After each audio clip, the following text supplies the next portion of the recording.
ఏంటి ఇన్ఫినిటంలో నెక్స్ట్ ఏదైనా ప్రాజెక్ట్ డిసైడ్ అయిందా లేకపోతే what is your next? So ప్రస్తుతానికి పెళ్లివారమండి ఇంకొక 2-3 ఎపిసోడ్స్లో అవుతుంది. అయ్యాక ఆల్రెడీ ఒక ప్రాజెక్ట్ రన్ అవుతోంది జానకి సమేత రఘురామ అని, అది. అండ్ చూడాలి, ప్రీవియస్ హిట్ అయిన సిరీస్ సీక్వెల్స్ ప్లాన్ ఉన్నాయి. అంటే I did a series call date with boss, దాని సీక్వెల్ రాధా గోపాలం, దాని సీక్వెల్ ప్లాన్ అయితే ఉంది. ఇంకా ఆడియన్స్ని బట్టి వాళ్ళ రియాక్షన్స్, అంటే you can't keep on doing content with the same person. అంటే ఒకే కౌంటర్ పార్ట్తో కంటెంట్ చేస్తున్నా సరే బోర్ అయిపోతారు. And there somehow get used to seeing only with that person. అంటే వీళ్ళతో కంటెంట్ హిట్ అయితే వీళ్ళతోనే చెయ్యి అంటారు, బట్ దట్ డజంట్ వర్క్. అంటే కాస్టింగ్ మారుతూ ఉండాలి. So with different person for few days and maybe will come back to Pellivaramandi season 3 again. ఇప్పుడు చాలా మందికి వ్యూవర్స్కి ఉన్న క్వశ్చన్ ఏంటి అంటే, ఛానల్స్లో అయితే దే పే యూ మంత్లీ ఇట్లా అని, బట్ యూట్యూబ్లో వచ్చేసరికి అంటే ఈ వ్యూవర్షిప్ని బట్టి దే పే యూ ఆర్ మనకి సినిమాలో లాగా పర్ డే అలాగా లేకపోతే ఈ ప్రాజెక్ట్ కింద అని? ఐఎమ్ అన్ ఎంప్లాయీ, సో అది ఛానల్స్లో లాగా మంత్లీయే పే ఉంటుంది. అంటే ఇట్ డిపెండ్స్. అంటే ఫ్రీలాన్సర్స్ అయితే ఒకలా ఉంటుంది, ఎంప్లాయీస్ అయితే ఒకలా ఉంటుంది, if you own a channel ఒకలా ఉంటుంది. అంటే నాకంటూ నా ఓన్ ఛానల్ ఉండి if I'm associated with it partnership లాగా, this part of revenue belongs to me, this part percentages ఉంటాయి. ఫ్రీలాన్సర్స్ ఉంటే నంబర్ ఆఫ్ డేస్ కానీ పర్ సిరీస్ కానీ ఉంటుంది. నేను ఎంప్లాయీని కాబట్టి నాకు అట్లే ఉంటుంది monthly, so number of videos per month అలా. So it depends on different people. Now that I am associated with Infinitum, I am an employee with Infinitum. So salary. Finally Prasad గారు నేను ఇంటర్వ్యూ చేశాను. అమ్మో అమేజింగ్ అసలు. తన talent, తనకి వాక్చాతుర్యము, writing మీద ఉన్న గ్రిప్ అసలు ఎంత అంటే, నాకు తెలిసి నేను చూస్తున్నా 3-4 ఎపిసోడ్స్ ఏమో చూసినప్పుడు ఒక దాంట్లో రైటింగ్ అనేది ఎక్కడొక్కడి ఎవాపరేట్ అయిపోద్ది, ఇంకా స్కిల్ అంతా ఎవాపరేట్ అయిపోయి ఇంకేముండదు, ఏదో ఒకటి సర్ది కట్టేద్దాం అన్నట్టు ఎక్కడ అనిపించలే. ఏ ఎపిసోడ్కి ఆ ఎపిసోడు అన్న ఆ మాటలు రాయడం కానీ చాలా టాప్ నాచ్ అనిపిస్తుంది. Very talented. నేను ఎప్పుడు ఆయనతో అంటాను, యూ హ్యావ్ సరస్వతీదేవి మీ దగ్గర ఉన్న రోజులు యూ విల్ ప్రాస్పర్ అని. అంటే ఈజ్ వెరీ టాలెంటెడ్ లేండి. అంటే ఆ విషయంలో అదే అంటున్నాను, చాలా మంది పాపం మన ఇండస్ట్రీలో మన ఫీల్డ్లో టాలెంటెడ్ ఉన్నారు. రైట్ టైం తను కూడా చాలా రోజుల నుంచి ఉన్నాడు. ఆల్మోస్ట్ అంటే I don't know how many number of years, but నేను వచ్చి 4 ఏళ్ళు అయింది, తను నాకన్నా చాలా ముందు నుంచి ఉన్నాడు. అండ్ ప్రాపర్ బ్రేక్ తనకి వచ్చి ఉండింది, కానీ చాలా హ్యూజ్ సక్సెస్ ఈ మావిడాకులు పెళ్లివారమండితో నెక్స్ట్ లెవెల్కి వెళ్ళిపోయాడు. పీపుల్ నో హిమ్ ముందు కూడా, very successful he was. So మెట్టు ఎదుగుతూ now that is working for films also, రాస్తున్నాడు. గుడ్. అంటే వెన్ మనుషులు ఎదుగుతుంటే యూ ఫీల్ నైస్, మన వాళ్ళు అనే దట్ ఫీలింగ్ ఇస్తారు. నార్మల్లీ ఒక యాక్టర్, మన స్టార్టింగ్లో కొంచెం రిలేటెడ్గా దీనికి మాట్లాడుకున్నాం, బట్ క్వశ్చన్ ఫార్మాట్లో ఇప్పుడు అడుగుతున్నాను. నార్మల్లీ ఒక యాక్టర్ ఏ ఇమోషన్ అయినా కరెక్ట్గా ఇమోట్ చేయాలి అంటే పర్సనల్లీ తన ఆ ఇమోషన్ని గట్టిగా ఫీల్ అయి ఉండాలి. ఫర్ ఎగ్జాంపుల్ హ్యూమర్ రాసే వాళ్ళకి విపరీతమైన లైఫ్ హర్డిల్స్ ఇచ్చి ఉంటుంది అంటారు. అలాగా యాజ్ అన్ యాక్టర్గా నువ్వు ఫుల్ ఫ్లెడ్జ్డ్గా నువ్వు కనిపించాలి అంటే నీ యాక్షన్లో నువ్వు అన్ని ఇమోషన్స్ గో త్రూ అయి ఉండాలి అని. How far do you agree with that? Go through అయ్యి ఉండాలి అంటే యాజ్ పీపుల్ మన అందరం గో త్రూ అవుతాం. అంటే యాక్టర్ కాకపోయినా, ఫర్ ఎగ్జాంపుల్ ఒక కెమెరామ్యాన్ అయినా సరే ఏడుస్తాడు, నవ్వుతాడు, బాధపడతాడు, ఆనందపడతాడు. Every person goes through all emotions in his life. అంటే సో ఎందుకు జనాలు చూసి నచ్చుకుంటున్నారు అంటే వాళ్ళు ఆ సీన్లో ఏడ్చారు, యాక్టర్స్ ఏడ్చి చూపించారు, దానికి వాళ్ళు రిలేట్ అయ్యారు. So all of us go through all those emotions to perform them. అంటే ఆన్ స్క్రీన్ మీద నేను ఏడ్చినట్టు నవ్వినట్టు రియల్ లైఫ్లో అంత నవ్వకపోవచ్చు, అంత ఏడవకపోవచ్చేమో, కానీ acting is about making it loud and making people also feel along with you. అంటే అంత బిగ్గర్గాను అంత ఏడుస్తూనో నిజం లైఫ్లో మనం ఏడకపోవచ్చు, ఓ రూమ్లోకి వెళ్ళి ఎవరు చూడకుండా ఏడ్చేసి వస్తామేమో. But on screen if you're crying you have to make it so visible, so loud, so teary that people say అర్రే నిజంగా అందరం అలా ఆడవం. Acting is different. అంటే నీకున్న ఎమోషన్స్ ని ఒక 10x 20x చేసి మ్యాగ్నిఫై చేసి చూపిస్తాం మనం యాక్టింగ్ లో. అందరం అలాంటి ఎమోషన్స్ గో త్రూ అవుతామని లేదు, బట్ లైఫ్ లో career set backs and love breakups ఇవి చాలా యాడ్ అవుతాయి ఇమోషనల్ సీన్స్ ఇమోట్ చేయడానికి అంటారు. బట్ అంటే I should tell you I seen writers అంటే ఎంత ఎమోషనల్ సీన్స్ బ్రేకప్ లవ్ గురించి ఎలా రాస్తారంటే అదే ఖచ్చితంగా వీడు ఒక 4-5 సార్లు జీవితంలో దెబ్బతిని ఫినాన్షియల్ గా పడిపోయి చూస్తే రిచ్ లైఫ్ ఆడ అసలు ఏం గోత్రు అయి ఉండకుండా ఏం ఒక లవ్ స్టోరీ లేదు ఏం లేదు చిల్లర. కానీ ఎలా బ్రో ఇంత బాగా రాసావు అంటే ఇట్ కమ్స్ అంతే నువ్వు ఎక్స్పీరియన్స్ చేయగల నువ్వు ఎక్స్పీరియన్స్ చేసిన వాళ్ళని you have to be a good listener. చూసినా కూడా అంటే మనం అనుకుంటాం అంటే to be able to do ఇంత బాగా చేశారు ఇంత న్యాచురల్ గా చేశారు అంటే మీరు కూడా acting doesn't work like that and even writing doesn't work like that. అంటే ప్రొఫెషన్ స్కిల్ వేరు పర్సనల్ ఎక్స్పీరియన్స్ వేరు అంతే. Nice talking to Virajitha. అసలు విరాజిత పేరు మీనింగ్ ఏంటి? సమ్మన్ హూ విరజల్లడం డిస్ట్రిబ్యూట్ చేసి స్ప్రెడ్ చేసే పర్సన్. మంచి పేరు అసలు చాలా రేర్. డాడీకి థ్యాంక్ యూ చెప్పాలి చాలా మంచి పేరు పెట్టారు. చాలా రేర్ కదా ఆ పేరు పలకడానికి కూడా చాలా కష్టపడతారు. నేనే 2-3 సార్లు తడబడ్డాను మామూలుగా పలికేసాను కానీ రోల్ అయ్యే కెమెరాలో అలవాటు అయిపోయాక. That's nice. Great talking to you. No, same kind of journey కదా. It was like నాకు చాలా హ్యాపీగా అనిపించింది ఇవన్నీ షేర్ చేసుకోవడం మాట్లాడడం. ఇంటర్వ్యూ కాకంటే షేర్ చేసుకున్నట్టుంది.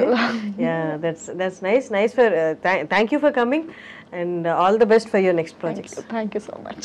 పబ్లిక్ గా ఉన్నప్పుడు వాళ్ళు విజిబుల్ గా ఉన్నప్పుడు వాళ్ళ వర్క్ విజిబుల్ గా ఉన్నప్పుడు డూ యూ థింక్ అంటే వాళ్ళు ఎక్స్ట్రా కాన్షియస్ గా ఉండాలి? దట్స్ వాట్ అంటే సీనియర్ యాక్టర్స్ కానీ ఈ ప్రొఫెషన్ ఎప్పటి నుంచో ఉన్న వాళ్ళు చేస్తున్నారు. అది వాళ్ళు ఇంకొక కొంచెం ఎక్స్ట్రా ఉండాలి కేర్ తీసుకుంటారు ఐడియల్లీ. బట్ అంటే ఇట్స్ బోత్ వేస్. అంటే the person has to be extra careful because there is too much attention on you and otherwise also చిన్న చిన్న ఇష్యూస్ ని కూడా because they are celebrities or because they are public figures అది ఎక్కువ portray అవ్వడం. అంటే it's normal. అంటే నువ్వు నడుస్తూ ఒక దగ్గర ఒక మెట్టు స్లిప్ అయి పడిపోయావు అంటే ఒక మామూలు మనిషి పడిపోతే అక్కడ గతుకుంది మెట్టు స్లిప్ అయి ఒక సెలబ్రిటీ పడిపోతే ఆ గట్టులో వీళ్ళు నిర్లక్ష్యంగా నడిచారు. I mean it's human. అంటే కాలు స్లిప్ అయి పడ్డారు అంటే ఏ మనిషి అయినా స్లిప్ అయి పడే ఛాన్స్ ఉంది. దాన్ని పబ్లిక్ ఫిగర్ కి వచ్చినప్పుడు ఎక్కువ పోర్ట్రే చేస్తారు. నార్మల్ పర్సన్ అనేసరికి ఇట్స్ ఓకే ఇట్స్ ఫైన్ అన్నట్టు ట్రీట్ చేస్తారు. They have to be extra conscious and I think the people and media also have to little chill down. I mean, వాళ్ళు మనుషులే కదా. కానీ మర్చిపోతున్నారు తప్పుల్ని కూడా. అంత ఎంత స్పీడ్ గా పాపప్ అవుతున్నాయి అవన్నీ డైల్యూట్ అయిపోతుంది. somehow పబ్లిక్ తో డైల్యూట్ అయిపోతుంది కానీ వాళ్ళ పర్సనల్ లైఫ్స్ లో వాళ్ళ ఫ్యామిలీస్ మీద పడిన ట్రామా 4 రోజులే రచ్చ ఉండొచ్చు. బట్ ఆ 4 రోజులు ఫ్యామిలీ కానీ ఆ మనిషి కానీ పడిందంతా వీళ్ళు 4 రోజులు అయ్యాక మర్చిపోతారు. Today's news paper tomorrow's waste paper అన్నట్టు ఉంటారు. కానీ ఆ ఫ్యామిలీ అండ్ ఆ పర్సన్ గో త్రూ అయింది సమ్ ఇయర్స్ టుగెదర్ వాళ్ళు అది క్యారీ చేస్తారు. Somehow we forgot to be kind అనిపిస్తుంది నాకు. అదైతే అనిపిస్తుంది. అంటే ఇన్విజిబిలిటీ కదా కామెంట్స్ కానీ ఏదైనా అంటే ఐడెంటిటీ లేకుండా మాట్లాడేస్తున్నాం కానీ ఒక ఐడెంటిటీ ఉన్న మనిషి గురించి మాట్లాడుతున్నాం కదా. ద ఫర్గెటింగ్ ఇట్ అంతే. అది హక్ అనేసుకుంటున్నారు. ఏంటి ఫ్యూచర్ ప్లాన్స్ ఏంటి? హౌ యూ వాంట్ టేక్ ఇక్కడి నుంచి ఎలా వెళ్దామని where you want see your self? So definitely same field pursuing acting. నాకు ఇంకేం రాదు. అంటే అఫ్ కోర్స్ చదువుకున్నాను జాబ్ వస్తుంది కానీ నేను అది చేయాలనుకోవట్లేదు కాబట్టి ఇటు వచ్చాను. And films is what I'm aiming at. 5 years down the lane అంటే కొంచెం ఇయర్ ప్రొడక్టివ్ గానే ఉంది. లాస్ట్ ఇయర్ కూడా ఇట్ వాస్ ప్రొడక్టివ్ ఎనఫ్. 2 సిరీస్లు హిట్ అండ్ ఆల్. సో కొంచెం హోప్ అయితే కనిపిస్తుంది. as long as somebody is not ready to stop me I will go. Okay, మా అమ్మాయిలకి మేజర్గా వచ్చే క్వశ్చన్ ఈవెన్ ఐఎమ్ ఫేసింగ్, అందుకే ఈ క్వశ్చన్ అడుగుతున్నాను. ఎవరు ఎక్సెప్షనల్ కాదు కాబట్టి పెళ్ళి ఎప్పుడు? తొందరే ఉంది, చేసుకున్నాం ఎప్పుడొకప్పుడు తప్పదు. కానీ ఇంట్లో ప్రెషర్ లేదా? ఉంటుంది. అంటే ఉంటుంది కదా, ఇంట్లో ప్రెషర్ ఉండకపోతే వాళ్ళు కాకపోతే ఇంకెవరు ప్రెషర్ పెడతారు? ఇప్పుడు ఫాలో అయ్యే వాళ్ళే అడుగుతున్నప్పుడు ఇంట్లో వాళ్ళు కన్నవాళ్ళు వాళ్ళు అడగకుండా ఉంటుంది. చేద్దాం అంటే ఈవెన్చువలీ జరగాల్సిందే. ఎన్నో రోజులు మనం కూడా దాటేయలేము, జరుగుతుంది. కానీ ఈ ఇండస్ట్రీలో ఉన్నారంటే చాలా మంది అనుకుంటారు పొద్దున్న లేస్తే ఈవినింగ్ పడుకునే వరకు ఫోన్ నిండా ప్రపోజల్స్ అని అనుకుంటారు. కానీ it's completely opposite actually. But అంటే వాట్ ఈస్ యువర్ ఒపీనియన్? మీకు అంటే ప్రపోజల్స్ అంటే what do you consider as proposal? I love you is not a proposal. You see my content and say I love your content, I'm ready to marry. That's not a proposal. I mean that's not how you choose a person you want to stay with. Just because so and so person saw my content and said I like your content, I'm going to marry you. I don't know, దాన్ని మనం proposal లా consider చేయలేము కదా. చాలా aspects ఉంటాయి. But serious proposals ఇండస్ట్రీకి వచ్చాక ఉంటాయి. I mean అంటే అది కన్సిడర్ చేసే అంత పెద్దవి కాదు, ఇగ్నోర్ చేసే అంత చిన్నవి కాదు. బట్ మనకి ప్రపోజల్స్ కన్నా అరే కొంచెం ఆపర్చునిటీస్ ఏమైనా ఇప్పించవా, ఇవి నేను చూసుకుంటానులే, నాకు అది కావాలి, don't help me with this but help me with that. అంటే నీకు నేను కావాలని ఇది అడుగుతున్నా, నాకు అది కావాలి. సో కెరియర్ లో ఆపర్చునిటీస్ ఏమైనా ఉంటే ఇప్పించు అన్నట్టు. బట్ ఇక్కడ ఉన్నప్పుడు పర్సనల్ లైఫ్ రిలేషన్షిప్స్ అనేది కొంచెం ఇబ్బందిగా ఉంటాయి కదా. ఇప్పుడు ఎక్కడ లేచి పరిగెట్టాలి, ఎక్కడికి వెళ్ళాలి, ఏం చేయాలి, నెక్స్ట్ ఏంటనేది ప్రెషర్ ఎక్కువ ఉంటుంది, వాళ్ళకి అంత టైం ఇవ్వలేదు. ఇక్కడ ఉన్న ఫీల్డ్లో ఉన్న వాళ్ళకి రిలేషన్షిప్ మెయింటైనింగ్ చాలా కష్టం అవుతుంది. ఇప్పుడు అదే అంటారు కదా, అంటే ఇంకోటికైతే నువ్వు తీసుకొచ్చి ఎక్స్ప్లెయిన్ చేసి you have to make them understand my field is this. నువ్వు చెప్పడంలోనే నీకు సగం టైం అయిపోతుంది. I mean some days or years into marriage, it will take time for you to explain them that okay na field inta idi how ante danike time ichukuntawa deenike time ichukuntawa. maximum marriage అనే topic ని మనందరం push చేయడానికి reason ఏముంటుందంటే అర్థం చేసుకునే person is very important. అంటే already అర్థం చేసుకోవడం ఇంకా కష్టం. అదే అంటే పాయింట్ ఏంటంటే నీకు ఆల్రెడీ నీ కెరియర్ వైజ్ నీ ఆపర్చునిటీస్ వైజ్ నీకు చాలా టెన్షన్స్ హజిల్స్ ఉంటాయి. At least marriage and relationship has to bring you peace. అక్కడ నువ్వు హాజిల్ చేసి ఎక్స్ప్లెయిన్ చేసుకుంటే ఇక్కడ నువ్వు అంటే అరే ఎక్కడో దగ్గర కేవస్ లేకుండా పీస్ ఉండాలి కదా. మనం మాక్సిమం ఈ టాపిక్ ఎందుకు స్కిప్ చేయడానికి చూస్తాము అంటే నువ్వు ఎవరికి ఇది ఇలా ఉంటుందని ఎక్స్ప్లెయిన్ చేయలేవు. ఇంట్లో వాళ్ళకే ఎక్స్ప్లెయిన్ చేయడానికి ఇన్నేళ్ళు పట్టింది. Again new person you have to explain all this.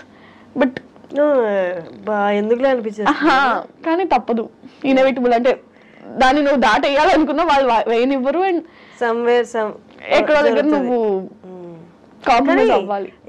ఇప్పుడు మన చుట్టూరు ఉన్న వాళ్ళని చూస్తే రియాలిటీలో పెళ్ళిళ్ళు సక్సెస్ అయ్యాయి, సక్సెస్ రేషియో అనేది చాలా తక్కువ పడిపోతుంది కూడా. ఇవి చూసినప్పుడు ఇంకా అంటే మనకి ఆల్రెడీ నిరుత్సాహం లేదు, కొంచెం యాడ్ ఆన్ అయ్యి వద్దులేరా బాబు ఇప్పుడు అని అనిపించట్లేదు మెనీ టైమ్స్. ఐ మీన్ అంటే ఆ ఇన్స్టిట్యూషన్ ఆఫ్ మ్యారేజ్ అనేది డైల్యూట్ అవుతూ వచ్చిందో అది మనమే డైల్యూట్ చేసాము తెలియదు, కానీ సంహౌ ఆ హోప్ అయితే చాలా మటుకు అవసరమా ఇప్పుడు మళ్ళీ. అంటే ఇట్స్ నాట్ లాస్టింగ్ అన్న పాయింట్ కన్నా దాని ఎఫెక్ట్ కెరియర్ మీద మళ్ళీ ఉంటుందేమో. పర్సనల్గా ఇఫ్ ఇట్స్ నాట్ లాస్టింగ్ అది నా మటుకు అన్నట్టు నేను ఇప్పుడు ఉండలేను, ఎందుకంటే పబ్లిక్ ఫిగర్స్ మనం ఇప్పుడు. సో దాని ఇంపాక్ట్, దా పర్సనల్ ఇంపాక్ట్ నువ్వు వర్క్ మీద పడ్డం, పబ్లిక్లో తెలియడము, ఆ భయం ఇంకా అదే చెప్తున్నారు మీరు ఇందాక అన్నట్టు don't we have to be extra conscious అంటే we have to be extra conscious. మామూలుగా choosing a person and going marrying a person where ఈ బయట ఇలాంటి అన్సక్సెస్ఫుల్ మ్యారేజెస్ ఉన్నప్పుడు ఇంకా అండ్ అంటే మన ఫీల్డ్ ని యాక్సెప్ట్ చేయడము, అర్థం చేసుకోవడం చాలా కష్టం, చాలా కష్టం. సో సమ్హౌ డీపెస్ట్ ఫియర్స్ లో అది ఉండిపోయిద్దేమో. Until it's going to happen we're going to be scared of it అనిపిస్తుంది. ఏంటి ఇన్ఫినిటంలో నెక్స్ట్ ఏదైనా ప్రాజెక్ట్ డిసైడ్ అయిందా, లేకపోతే what is your next? So ప్రస్తుతానికి పెళ్లివారమండి ఇంకొక 2-3 episodes లో అవుతుంది. అయ్యాక ఆల్రెడీ ఒక ప్రాజెక్ట్ రన్ అవుతోంది, జానకి సమేత రఘురామ అని. అది అండ్ చూడాలి, ప్రీవియస్ హిట్ అయిన సిరీస్ సీక్వెల్స్ ప్లాన్ ఉన్నాయి. అంటే I did a series call date with boss, దాని సీక్వెల్ రాధా గోపాలం, దాని సీక్వెల్ ప్లాన్ అయితే ఉంది. ఇంకా ఆడియన్స్ బట్టి వాళ్ళ రియాక్షన్స్, అంటే you can't keep on doing content with the same person. అంటే ఒకే కౌంటర్ పార్ట్ తో కంటెంట్ చేస్తున్నా సరే బోర్ అయిపోతారు. And they somehow get used to seeing only with that person. అంటే వీళ్ళతో కంటెంట్ హిట్ అయితే వీళ్ళతోనే చెయ్యి అంటారు, బట్ దట్ డజంట్ వర్క్. అంటే కాస్టింగ్ మారుతూ ఉండాలి. So with different person for few days and maybe will come back to Pellivaramandi season 3 again. ఇప్పుడు చాలా మందికి వ్యూవర్స్ కి ఉన్న క్వశ్చన్ ఏంటి అంటే ఛానల్స్లో అయితే దే పే యూ మంత్లీ ఇట్లా అని, బట్ యూట్యూబ్లో వచ్చేసరికి అంటే ఈ వ్యూవర్షిప్ని బట్టి దే పే యూ ఆర్ మనకి సినిమాలో లాగా పర్ డే అలాగా, లేకపోతే ఈ ప్రాజెక్ట్ కింద అని? ఐఎమ్ అన్ ఎంప్లాయీ, సో అది ఛానల్స్లో లాగా మంత్లీయే పే ఉంటుంది. అంటే ఇట్ డిపెండ్స్, అంటే ఫ్రీలాన్సర్స్ అయితే ఒకలా ఉంటుంది, ఎంప్లాయీస్ అయితే ఒకలా ఉంటుంది. If you own a channel ఒకలా ఉంటుంది. అంటే నాకంటూ నా ఓన్ ఛానల్ ఉండి if I'm associated with it partnership లాగా this part of revenue belongs to me, this part percentages ఉంటాయి. ఫ్రీలాన్సర్స్ ఉంటే నంబర్ ఆఫ్ డేస్ కానీ పర్ సిరీస్ కానీ ఉంటుంది. నేను ఎంప్లాయీని కాబట్టి నాకు అట్లే ఉంటుంది monthly, so number of videos per month అలా. So it depends on different people. Now that I am associated with Infinitum, I am an employee with Infinitum. So salary. Finally Prasad గారు నేను ఇంటర్వ్యూ చేశాను. అమ్మో అమేజింగ్ అసలు. తన talent, తనకి వాక్చాతుర్యము, writing మీద ఉన్న గ్రిప్ అసలు ఎంత అంటే నాకు తెలిసి నేను చూస్తున్నా 3-4 ఎపిసోడ్స్ ఏమో చూసినప్పుడు ఒక దాంట్లో రైటింగ్ అనేది ఎక్కడొక్కటి ఎవాపరేట్ అయిపోద్ది, ఇంకా స్కిల్ అంతా ఎవాపరేట్ అయిపోయి ఇంకేముండదు, ఏదో ఒకటి సర్ది కట్టేద్దాం అన్నట్టు ఎక్కడా అనిపించలే. ఏ ఎపిసోడ్కి ఆ ఎపిసోడు అన్న ఆ మాటలు రాయడం కానీ చాలా టాప్ నాచ్ అనిపిస్తుంది.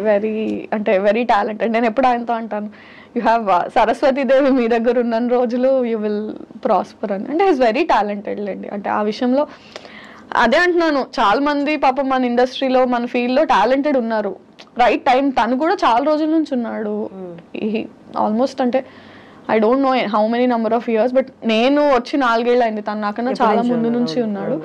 అండ్ ప్రాపర్ బ్రేక్ తనకి వచ్చి ఉండింది, కానీ చాలా హ్యూజ్ సక్సెస్ ఈ మావిడాకులు పెళ్లివారి మండితో నెక్స్ట్ లెవెల్కి వెళ్ళిపోయాడు. పీపుల్ నో హిమ్ ముందు కూడా, very successful he was. So మెట్టు ఎదుగుతూ now that is working for films also, రాస్తున్నాడు. గుడ్. అంటే వెన్ మనుషులు ఎదుగుతుంటే యూ ఫీల్ నైస్, మన వాళ్ళు అనే దట్ ఫీలింగ్ ఇస్తారు. నార్మల్లీ ఒక యాక్టర్ మన స్టార్టింగ్లో కొంచెం రిలేటెడ్గా దీనికి మాట్లాడుకున్నాం, బట్ క్వశ్చన్ ఫార్మాట్లో ఇప్పుడు అడుగుతున్నాను. నార్మల్లీ ఒక యాక్టర్ ఏ ఇమోషన్ అయినా కరెక్ట్గా ఇమోట్ చేయాలి అంటే పర్సనల్లీ తన ఆ ఇమోషన్ని గట్టిగా ఫీల్ అయి ఉండాలి అని. ఫర్ ఎగ్జాంపుల్ హ్యూమర్ రాసే వాళ్ళకి విపరీతమైన లైఫ్ హర్డిల్స్ ఇచ్చి ఉంటుంది అంటారు. అలాగా యాజ్ అన్ యాక్టర్గా నువ్వు ఫుల్ ఫ్లెడ్జ్డ్గా నువ్వు కనిపించాలి అంటే నీ యాక్షన్లో నువ్వు అన్ని ఇమోషన్స్ గో త్రూ అయి ఉండాలి అని. How far do you agree with that? Go through అయ్యి ఉండాలి అంటే యాజ్ పీపుల్ మన అందరం గో త్రూ అవుతాం. అంటే యాక్టర్ కాకపోయినా ఫర్ ఎగ్జాంపుల్ ఒక కెమెరామ్యాన్ అయినా సరే ఏడుస్తాడు, నవ్వుతాడు, బాధపడతాడు, ఆనందపడతాడు.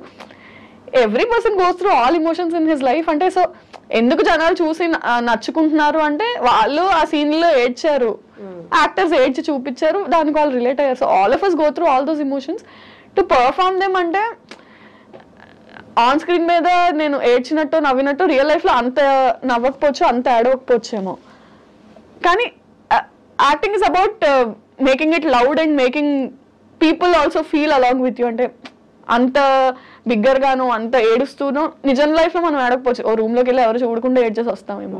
But on screen if you're crying you have to make it so visible, so loud, so teary that people say అర్రే నిజంగా అందరం అలా ఆడమం. Acting is different. అంటే నీకున్న ఇమోషన్స్ ని ఒక 10x 20x చేసి మ్యాగ్నిఫై చేసి చూపిస్తాం మనం యాక్టింగ్ లో. అందరం అలాంటి ఇమోషన్స్ గో త్రూ అవుతామని లేదు. బట్ లైఫ్ లో career set backs and love breakups ఇవి చాలా యాడ్ అవుతాయి ఇమోషనల్ సీన్స్ ఇమోట్ చేయడానికి అంటారు. బట్ అంటే I should tell you, I seen writers అంటే ఎంత ఇమోషనల్ సీన్స్ బ్రేకప్ లవ్ గురించి ఎలా రాస్తారంటే అదే ఖచ్చితంగా వీడు ఒక 4-5 సార్లు జీవితంలో దెబ్బతిని ఫినాన్షియల్ గా పడిపోయి చూస్తే రిచ్ లైఫ్, అది అసలు ఏం గోత్రూ అయి ఉండకుండా ఏం ఒక లవ్ స్టోరీ లేదు, ఏం లేదు, చిల్లర. కానీ ఎలా బ్రో ఇంత బాగా రాసావు అంటే ఇట్ కమ్స్ అంతే. నువ్వు ఎక్స్పీరియన్స్ చేయగల, నువ్వు ఎక్స్పీరియన్స్ చేసిన వాళ్ళని you have to be a good listener.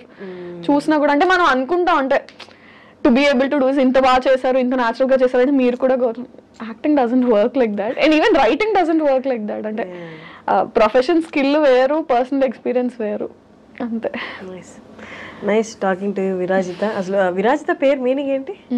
Someone who విరజల్లడం, డిస్ట్రిబ్యూట్ చేసి స్ప్రెడ్ చేసే పర్సన్. మంచి పేరు అసలు. చాలా రేర్. డాడీకి థ్యాంక్ యూ చెప్పాలి, చాలా మంచి పేరు పెట్టారు. చాలా రేర్ కదా ఆ పేరు, పలకడానికి కూడా చాలా కష్టపడతారు. నేనే 2-3 సార్లు తడబడ్డాను.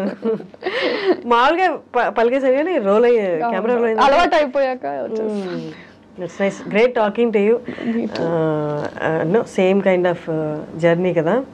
It was like నాకు చాలా హ్యాపీగా అనిపించింది ఇవన్నీ షేర్ చేసుకోవడం మాట్లాడడం ఇంటర్వ్యూ కాకంటే షేర్ చేసుకున్నట్టుంది. That's nice for thank you for coming and all the best for your next projects. Thank you so much.